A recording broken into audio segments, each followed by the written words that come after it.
working harder to smile when all you want to do is frown. Hi, welcome to the show, the Ketriana Yvonne Show, and today's guest is behavior scientist Orlando Wright, co-author of Soaring into Greatness, and he's from Maryland, and he's a special guest in New York today. Thank you so much for coming. Thank you for having me. Yes, it's a pleasure to be here. Thank you. So you came today, you have a practice in Maryland. Mm-hmm. Tell us about your practice. So most of the work that I do is with young African-American boys and men who don't often find therapists that are look like them. And so I have a private practice in Columbia, Maryland, where I see patients, usually in the evening hours or on Saturdays, and I provide all different types of therapeutic intervention, whether or not they be around anxiety, depression, substance use.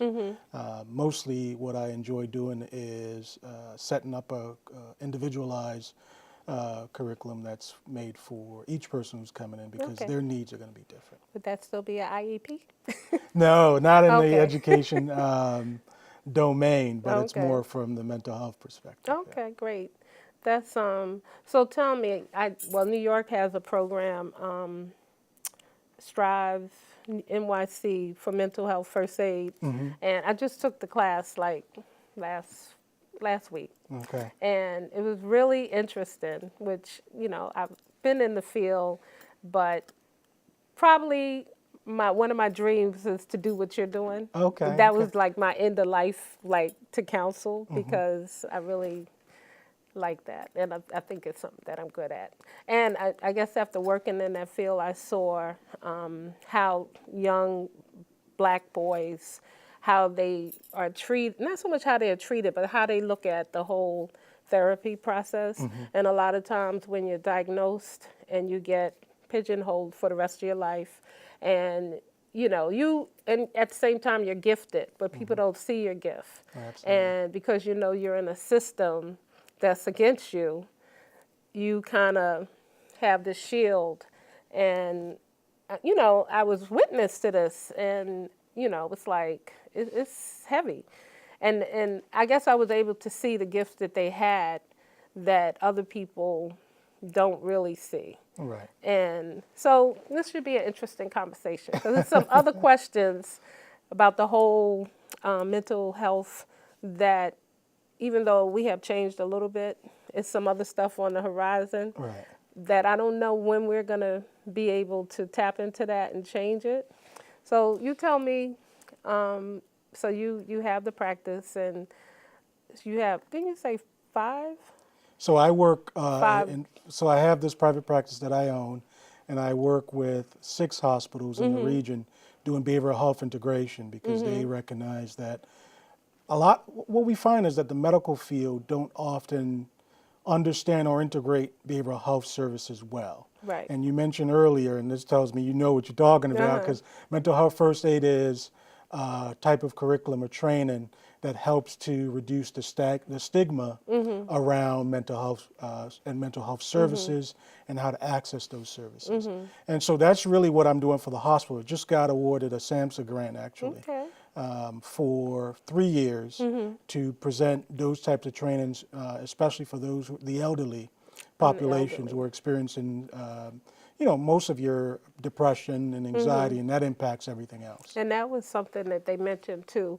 Like most of the programs now they have for younger adults, but not too many programs for the aging population. Right, absolutely. So the shift is going to happen, I think, in home. If you think about, I did a presentation at one of our independent living facilities for the elderly. And what I realized was that there were so many folks who had been experiencing anxiety, increased anxiety for a number of reasons. It could be situational. You have new things going on, you're worried about money, and you don't have anybody else to talk to or anybody else that you can trust who could be objective. And I did a presentation on just techniques to reduce anxiety, and they loved it. There was one other woman there who actually was seeing her own therapist, but just from that exercise, you saw that there was a need. And if you think about the years, what have happened over the years, if you're 85, you're used to mental health back in the day where they would actually lock you away. Exactly. Right? And things would happen that you don't want to happen. And we've since changed a lot around that. And so, there's some pieces there that have to do with the time that people are living in, what they see mental health as, and they have these stigma that surrounds that. And so we're trying to now introduce simple, brief methods that help people to kind of calm their minds, respond differently, and help them to take their medication. You'd be surprised that folks who have anxiety then have further medical issues, or folks who have depression may not follow through with taking their medication as prescribed. And so there's a lot of issues that go along, and we often separate mental health from all the medical pieces. And I'm a proponent of bringing them together and making sure that folks understand that there's something that can be done about any one of those things that may be happening in terms of mental health. Okay. Well, so would you be prone to be an advocate of holistic I health, am. So, or yes. Or- The way I look at it is, it's good question, because you kind of aligned it here. When I say people separate things, is that we think about a person and they may be experiencing a medical need, right? And we forget that they may also be responding to learning about that new diagnosis that's medical, and they may have a response to it. And also, we don't talk about nutrition. We don't talk about the benefits of what people are eating. We don't talk about these things in terms of holistically what needs to happen. We don't talk about how, as you get older or a teenager or a young adult, you may have a lot of friends and don't have anybody else to really talk to seriously about the problems that you're experiencing. So the holistic approach is that, people aren't separated from their bodies and their minds. There are people living, human beings who are experiencing things in multiple parts of their lives. And if you fragment it, then you get a fragmented response. So absolutely, holistic approach is important. Yeah, it was like, for example, I have a friend, and I just happened, in life, people go through a lot. And when you're dealing with a loss of a parent, and a parent that you struggled for years to keep at home so you could take care of them, and then you finally have to put that person into a nursing home. And anyway, so it's a friend of mine, and she has cats, and she, and I think some people take to cats, and the loss of a cat it triggers a lot more emotion than it does with regular people. So with me just listening to her, and she's a professional, I was not trying to offend, but I offended just because I suggested, that maybe she would need to talk to someone. And it was not received well, and I had kind of forgotten who I was talking to. Like I said, a professional. Also a pharmacist. And so, I apologized, and I said, oh no, everyone at some point in time, needs someone to talk to. And I did not mean to say anything other than, sometimes you just need to have an outside person. I think part of what happens is, that stigma is there. People use and throw around words like crazy. When the fact is they may simply be experiencing some anxiety or depression around a particular situation. And so because that stigma is there, people don't often recognize friends are one thing, right? It's good to have friends and supportive family members, but they're not objective. And also they haven't been trained in terms of managing certain things. So when you made the recommendation that you see someone, you're in fact saying, hey, I'm your friend, I'm going to be here for you. But the other thing is, if you feel like this is so much to handle, maybe a professional would be a way to do it. And I think sometimes gauging the friendship and see what they're ready for is important. And sometimes folks just aren't ready for that because they may have their own perspective on it. But because one of the things that came out of training was that the person sometimes the strong person is usually they're the person handling everything, so usually that's the person that no one checks on. So that was my checkup for her. Absolutely. I actually think that was good. Yeah. Maybe she didn't take it the right way. Yeah, But, but it's a good check-in to see. Yeah, and like I said, I apologize because that's not what I meant, and it was, and I even asked a question in the training because usually my method is my family would always tell me, "Oh, you would have someone like take a different, come more direct, Okay, you know." yeah, And you know, I've had I had a 14-year-old nephew that committed suicide like 2 years ago, and it is definitely on the rise. So I asked this question, and they told me I was right, but I'm not even going to tell you what the question was. It's just Okay. how I respond to someone that says they want to do something. Right. And, you know, most people are like, you're crazy, you know. But they actually told me that was the right, so.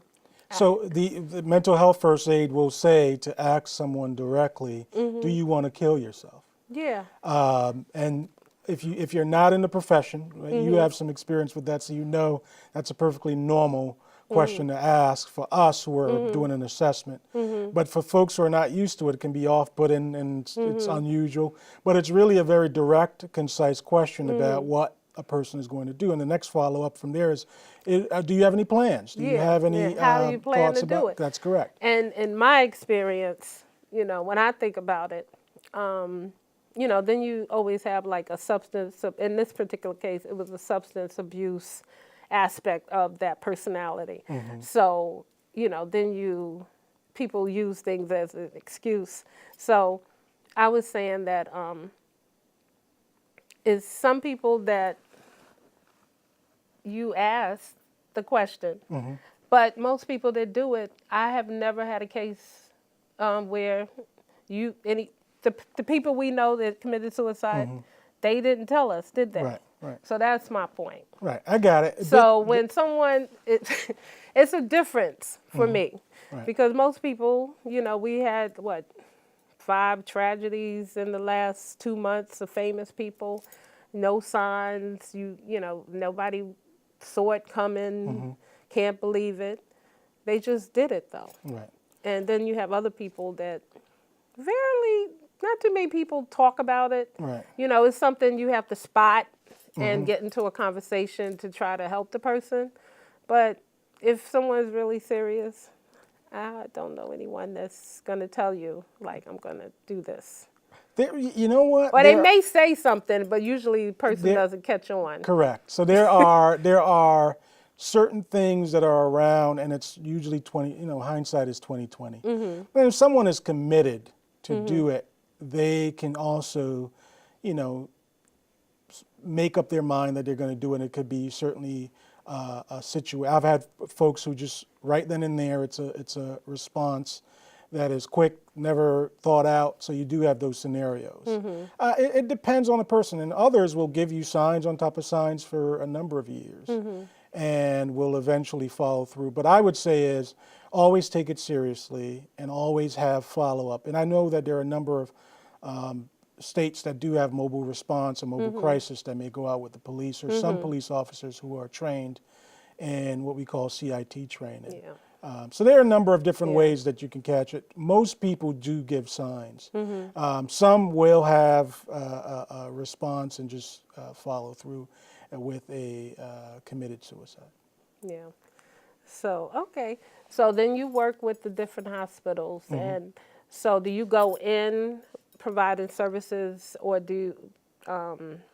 are you a part of like staff there and they have in-house programs? Okay. So my project is a little bit unique in the sense of Maryland has a waiver, and it basically we get funded. And from a social work perspective, I get the opportunity to invest in new programs. And so what I do for hospitals is I invest in or present to the hospitals to invest in programs that are going to help provide the services in the community, so the folks who continue to return, in particular behavioral health people, who continue to return can get the services in the community rather than going to an emergency department. Okay. Because behavioral health, as we know, if you go in, it's not, they don't get the best treatment there. And in Maryland, because of that waiver, hospital penalties are instituted if the person continues to return. It's one of a couple states in the United States that's doing that. So, And they also, did you see the video they had? in Baltimore? Baltimore, Yes, with the that was lady. captured by a social worker, actually. Yeah, that was unbelievable. Yeah, that was not one of our hospitals, but But that's an example. that's an example of what happens with people with behavioral health. Correct. Mental health, and I guess with the surrounding health care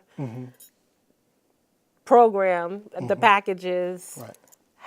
what could happen to a person Right. who maybe Exactly. is a visitor to a hospital and maybe doesn't have the proper insurance, or they have extended the 2 or 3 days, or they are a person that constantly comes back.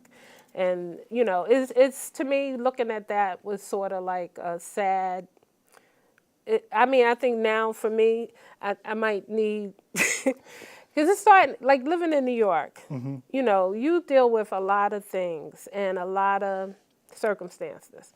But I think with government and not really thinking out the things that have, you know, the buildings have gone up, the luxury high rises, and then you have the huge amount of displacement. Now, I think everyone's used to living with homelessness and, you know, seeing it in the cities, but it is to a point now where I don't want to be comfortable with the fact that not only is it a homeless person, but it's a homeless person that's in front of a luxury high-rise building with their setup like they're actually in their house. Now, you know what I mean? Right. It's like to that level where it's not like maybe the transient person that's right. going place to They're place. actually located They there and actually stationed there. have set up, and I don't know, I guess the mental part of that would be like, this is my house. Like, you know, where I'm outside and it comes a certain time, you're invading someone's space because they need that bench to sit on. So at this point, I'm just like, when do we, you know, I know about the programs, they help, but I think it's a part of the, you know, human side of everyone, Right. that when does it become enough to, you know, when do we stop just accepting this as a part of life Right. and, you know, have some kind of action? Because, you know, when I look at government now, I guess I look at it as, what happened to we the people, you know, for the people? Right. Like, nothing is happening that we want. You know, people are protesting and the actions are not happening. So something is going to happen to where, you know, people want to be heard and people want to be treated like humans. Right. And I guess the whole mental health, and then you wonder, like homelessness, that has been on the rise. So now you also will have mental health increasing, even though you have more programs. Right. So that's what we normally refer to as the social determinants of health. So what we're recognizing is that you can no longer just treat a person who comes in for a broken leg, let's say. They may continue to come back because if they're on the streets, they could get an infection. That infection can turn into other types of problems. So what we're recognizing is that you've got to look at this individual in a holistic way. And so that means that they've got to be housed. So you're looking at some permanent types of housing. You're also looking at making sure that they have their mental health needs being met. Now, some of the folks who are currently in that state may need different types of services. So you have an ACT team, or assertive community treatment, which has been shown to be really effective with that population. They have a housing person that works with them. They have a psychiatrist that's on there. And they try to provide contact with that person outside of the sort of a hospital environment, but in the community, to start to make the transition from being on the streets to actually a location where they can have, you know, permanent housing and move from there. And so it's more of a comprehensive approach now, but it costs a lot of money, and that's the fight that you have to continue to have, is that there are programs out there, but you still need more funding for those types of programs. And they can't just have disconnected approaches. They have to be sort of like an ACT team where they're approaching a holistic person and making sure that housing is provided as well as their medical and also their behavioral health services. Because all I can say is, from my experience, and I'm just sharing, this is information because it's real. And at this day and age, when you have people that work full-time and have been homeless, that are homeless, working full-time, and then the aspect of finding a place. If you're a single male, a single woman, they take you out. They have the programs. They take you out, and they try to place, like, I guess they take some people out in a group. And the person that works, they just want a place for themselves. They don't want to be in a, I guess if it was Sort of a shelter type environment. like with a room or you sharing a space. Like, but it seems like New York has 55 homeless places that are supposed to go up. And to even think about that, like, why can't it just be, and we don't use, well, this is where I am because I'm speaking the truth from where it is, because there's no such thing as low income housing. That word, you know, I don't even want to hear it. So there's no low income housing. So even if you're building buildings and providing 35 units, that's not a reality for the people that I know. Okay. You know, We're on the streets you're talking about. that maybe, a lot. When every day I can say, you get a phone call with someone looking for a place, and things happen. But I don't think at the rate that things are happening that our environment is going to be conducive to what you call real living, Right. Like, the demand is not meeting the need, and I agree with you. in the right way. Right. Okay, right. programs, they're wonderful, and I get that, but like I said, building, because that was my other part, but I said, I just have to wait, because I don't know if you ever, well, this would be research for you. There was a woman named Diane Cannon, and she was an early hypnosis, and she probably passed away, and she wrote a book, and she used to do like past life transgression. No. I wasn't familiar until recently, but it opened my eyes to, it was something that she brought up about mental illness, and when you talk about, like, I'm getting into a whole nother level, but That's all right. people, when you look at mental illness, sometimes the way that we're looking at it now, even though we have these programs and we're saying people are this way, and I know that there are people that come, and from, on that come in a higher dimension to teach us things. But we haven't tapped into what they're trying to teach us, because those people, some of those, like they can be called indigo children, rainbow children. I don't know if you're familiar with the terms. I'm not. Okay. Well, most of those kids are the ones that they have put on medication. Okay. And the problem wasn't them so much, but if you think about our education system, how is, you have computers now, we have electronics. You see how babies come out, they can work a computer. Right. But yet we still want kids to go sit in a space and be still. Right. And no one has thought, like, there's something wrong with that scenario. So the old way of teaching is about 300-400 years old, or even maybe more. And nobody's touching on that part, but they're improving everything else, right? The consequences that come from that model. I agree with you that the way that we teach often really isn't curtailed, and it's funny. So I that's a good segue. You didn't realize it probably, but part of what happened is, and I'll tell this story. I was a junior in high school, and I had a teacher who was teaching the algebra class. And he zoomed by. He was just, just zooming along. And I would ask questions, and he wouldn't answer the questions. And then I started going to the back of the class. And I was there, and I was just like, all right, I'm not paying attention. I started making jokes. You know, I tend to be a little clown sometimes. And I started doing that. And I failed algebra.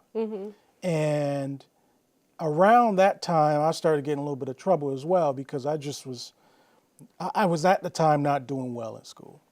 And I met some folks who afforded me the opportunity, and I did put it in the book even in more details, but they afforded me the opportunity to do tutoring.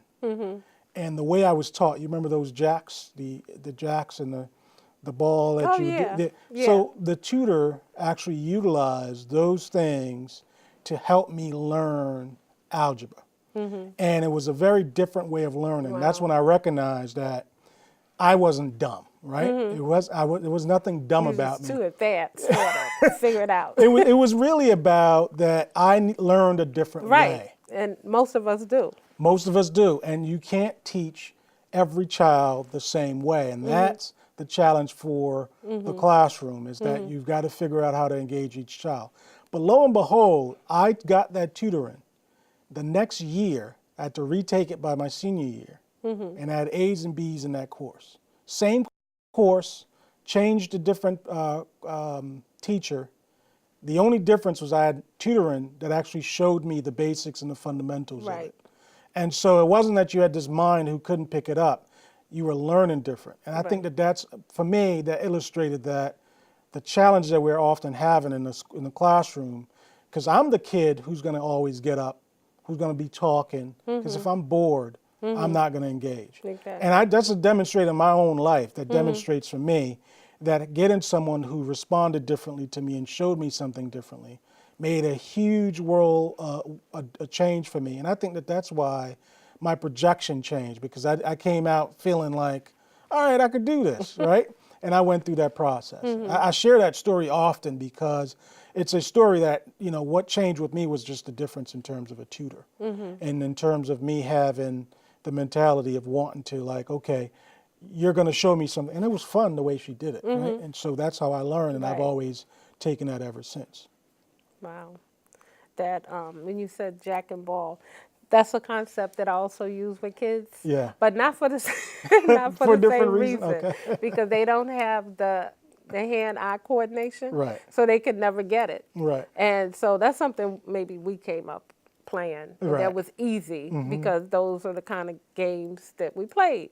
But it's always like, almost like a joke, because then when I have little kids around, I'm like, you know, and they can't get it. Like, they get it after a while, but it doesn't come easy. So that's always like a trick, a trick up my sleeve. I can do something you can't. But see, now you looked at it and learned, I guess the algebra part, I don't know, gravity. I can't even remember how. I think what she was showing me was sort of the differences between, you know, how you change with algebra, you change over to the letters, and she was showing me why this related to another. You know, what I find about it is, I don't care what environment you grew up in, there are a lot of smart people across the board. And so part of what happened is that with the algebra, you get a real opportunity to learn something different, but somebody's got to teach you. And the way that person is teaching you is what made a world of difference, I think. Okay. So she used it in a creative way, and I think that went farther than I had expected. So. Okay. So then you're co-author of this book, Soaring into Greatness, and tell us about its different stories. So Soaring into Greatness is a book that Dr. Jacqueline Evans Phillips put together, and she asked me to write a chapter. And one of the things that I started doing was reflecting on what got me to where I am currently. And from that story that I told you about messing up in school, and then subsequently I got a mentor along the way, and he helped me with the college stuff. And here I am looking at this brother, black guy, he's in college, and like, I could do that too. And he was instrumental along the way. So I tell that story of how I made a mistake when I was 16 years old that ultimately landed me in a place where I had to do community service. And I also talk about back in the day when I was living on the island. I'm from Jamaica, so when I was living there, how I made another mistake that actually, you know, taught me some valuable lessons along the way. And so, you know, part of what happens is people sometimes hide their mistakes. And I use the mistakes as a way to show people that we all can make, Right. get stumps along the way. That But this is mistake an can help opportunity. you. Correct. And so now it's actually I remember my mother being really upset with me with one of the stories when it was happening. And I gave her the book the other day and said, she was reading through, she's like, you put all of this in the book? And I said, yep, because it's going to help somebody else. And so that's what Soaring into Greatness is about. It's a number of stories in there of folks who are actually been through various trials and tribulations in their lives and what they've done to get to where they are now. 15 individuals. Dr. Phillips spearheaded this, and so I'm happy to be a part of it. And then also just being a face of speaking about how beneficial talking to a therapist in terms of mental health can be. So it's out there as well. So. Okay, wonderful. It seems, this is, again, I think the whole health industry, mental health, behavior health, science is, and I want to add some other aspects like, I actually work at a medical center. Okay. Community medical center here in the neighborhood. So, and even there we have like AIDS program. We have KSAP workers, and then we bring in different specialties. So, and then I used to volunteer like with hospice, and another. How was that? That's one area I have never worked in. Oh, how was hospice? actually, That's a tough. Well, from my experience, when that was a situation where I was taking care of someone, and I don't even think that I really, at that time, had a clear idea of really what hospice was. Okay. So I was to learn. And I would, it was funny because it would make me angry because these people would come to the house, they would say, oh, it's really wonderful what you're doing. And it would make me upset because I guess what I wanted was for you to tell me something to make the person better, which is not what hospice is. That's right. It's just keeping the person comfortable and life, giving them their needs and being there. There you go. And so I had to learn that. But it was experience. So I think counseling came after that for me, which I have always had, was okay, because I deal with death like the way it is. It's part of life. But in that particular case, I guess a family dynamic changed, and I needed to talk to someone. So anyway, that's how I got into that, because then I wanted to give back, because it was such a, I guess the trainings and the learning experience that, now it's like almost second nature to me. So that's something I'm even thinking about, how to just come on over. Yeah. So it's interesting because it's ever expanding and people are evolving, but it's almost like we're catching up, but then we're in a way like we're not catching up. Right. You know what I from this perspective, I think for a long time mental health has been underfunded, and it's a buzzword now because a number of folks are talking about it.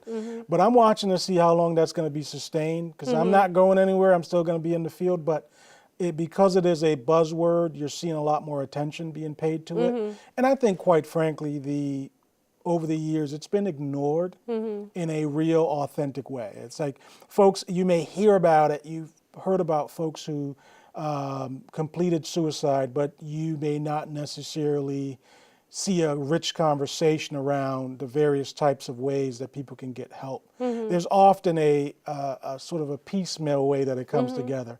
And so I'm looking, it seems like this time there's a window to have some real changes happen, because I think most of what is happening is there's a shift that seems like it could be permanent. And that's what I'm hoping, that it continues in that path. It's not something, I want to put out there, it's not something to be afraid of.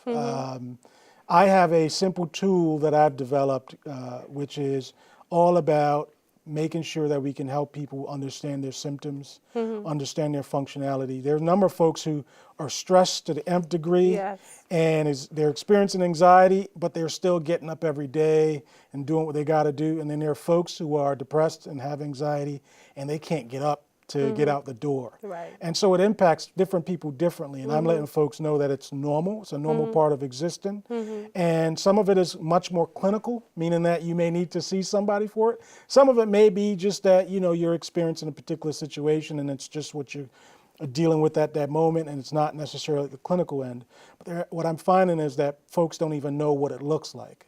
And so getting an assessment, getting a screening done and finding out whether or not you're experiencing something that's on the clinical end of things is really important. Yeah.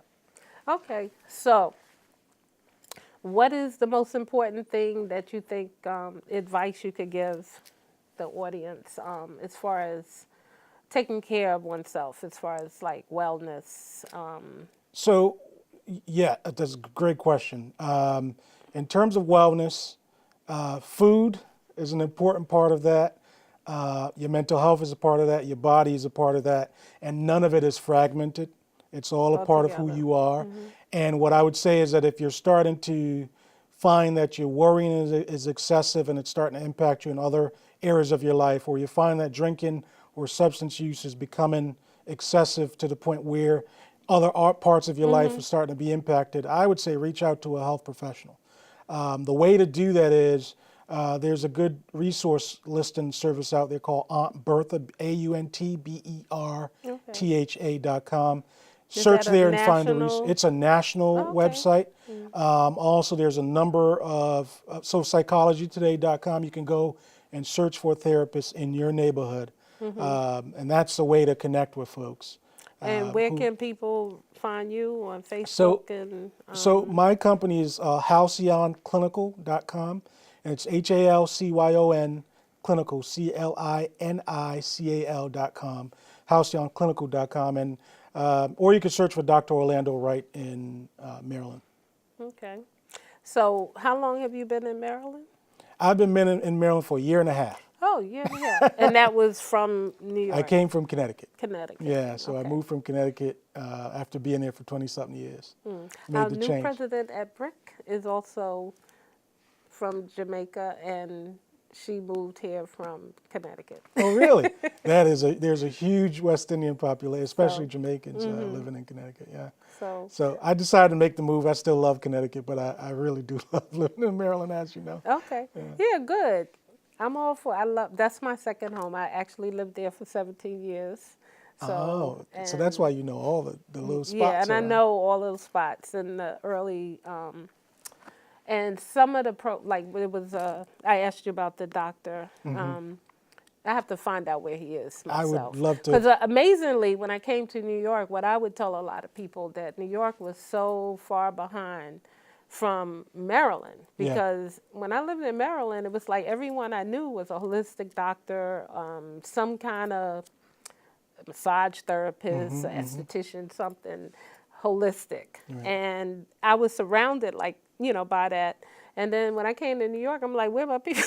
Where are my people? Everything is nothing against civil service jobs. And, I'm hearing this whole language that I wasn't used to. Right. And now in New York, even though people think this is new, it was happening before 20 years ago in Maryland. Right. And one program that I did, I don't know if you remember, in Lincoln Hospital in the Bronx, there was a program, I guess, in the 70s for outpatient substance abuse treatment and using acupuncture.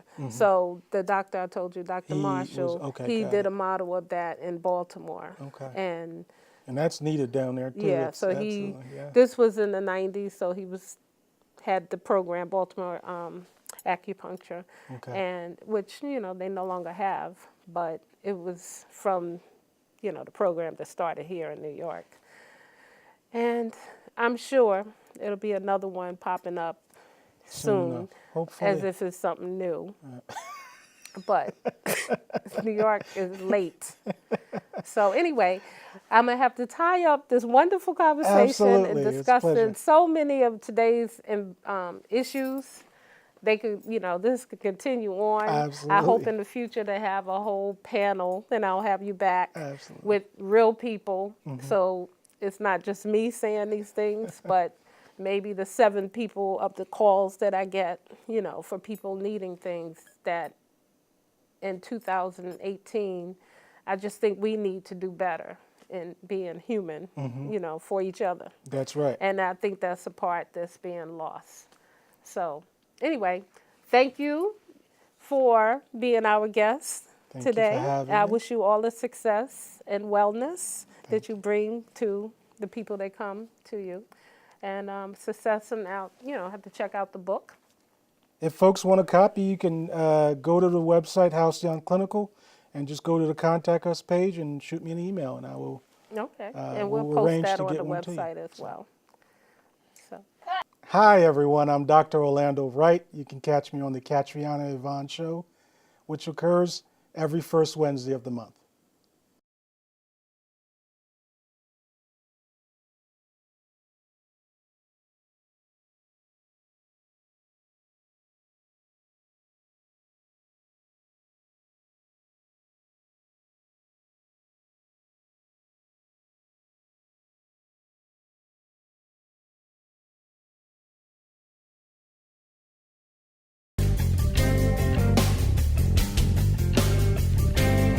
In these evil and troubled times, it's really hard to see the sunshine.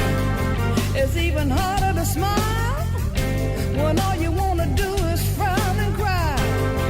I know times is hard, but you still got to clean up your backyard. You got more strength than you know. Sometimes it gets lost in the